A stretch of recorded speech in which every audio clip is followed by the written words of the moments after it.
हाँ जी सर। जी बाबा जी प्रभु चरणों में लीन हो चुके हैं, क्या कहना चाहिए? ये तो कहना ऐसा है जी, महाराज जी ने हमें हमेशा दीनता का मार्ग सिखाया। सिमरन करना और दीनता रखना, आपस में प्रेम रखना, भजन बंदगी करना, गुरु जी ने हमें यही हुक्म दिया था और इसी हुक्म पे हम चल रहे हैं। आपने देख लिया भाई, महाराज जी आज सुपर खाक हुए, उनका अंतिम संस्कार किया गया।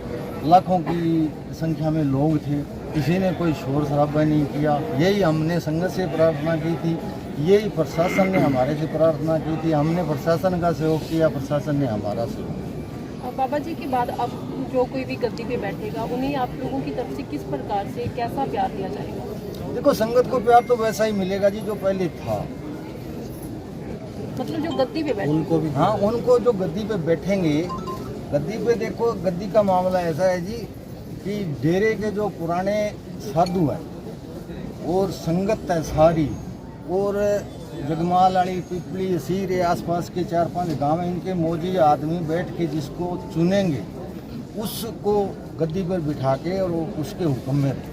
कल गद्दी को लेकर यहाँ पर फायरिंग भी की गई थी, काफी विवाद भी हुआ था। वो गद्दी को लेके फायरिंग उस वीरेंद्र ने की थी जी। वो महाराज जी को मतलब लाते ही वो उसी टाइम संस्कार करना चाहता था, तो लोगों में रोष था। देखो, लाखों श्रद्धालु हैं महाराज जी के, और उसने उसी टाइम संस्कार करने की कोशिश की। तब टोटल कोई 20-50 आदमी होंगे, तो उसमें उन कोई जो 20-50 आदमी थे उनको कोई गुस्सा आया, उन्होंने रोका भी संस्कार। तो महाराज जी के दर्शन तो अंतिम दर्शन तो सारी संगत को होने चाहिए, तो इसलिए वो उसने संस्कार करने की कोशिश की, लोगों ने रोका, तब उसने गोली चला दी। ऐसी क्या मंशा थी जी जो एकदम जल्दी से उनको संस्कार करने की हो? मनसा यही थी कि उसने महाराज जी को ब्लैकमेल करके और बंधक बना के रखा हुआ था। महाराज जी को बंधक बना के रखने के बावजूद, इसीलिए तो देखो सारी संगत आप घुमा के देख लो, सारी खड़ी है। एक भी व्यक्ति कहते भी हमारे को मिलने दिया है, उसने किसी को नहीं मिलने दिया है।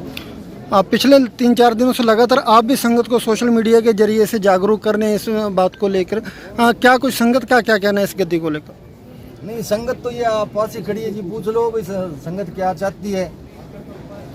वीरेंद्र की तरफ से एक जो वीडियो भी कल से शाम से वायरल हो रही है, जो गुरु गद्दी की जो वसीयतनामा गुरुजी द्वारा लिखा गया, क्या? नहीं, वसीयतनामा वो झूठा है जी सारा। देखो, एक हमारे डेरे की परंपरा रही है, पूज्य परम संत मस्ताना जी थे, वो एक अनपढ़ संत थे, लेकिन वो भी जाते वक्त पूज्य मैनेजर साहब जी का नाम लेके गई, अब आगे से आपको मैनेजर के हुक्म में रहना है। और पूज्य मैनेजर साहब जी ने जब चोला छोड़ने से 3 साल पहले संगत में कह दिया था कि आपको वकील के हुक्म में रहना है, और वकील साहब अपना पूरा समय संगत की सेवा करके गए हैं।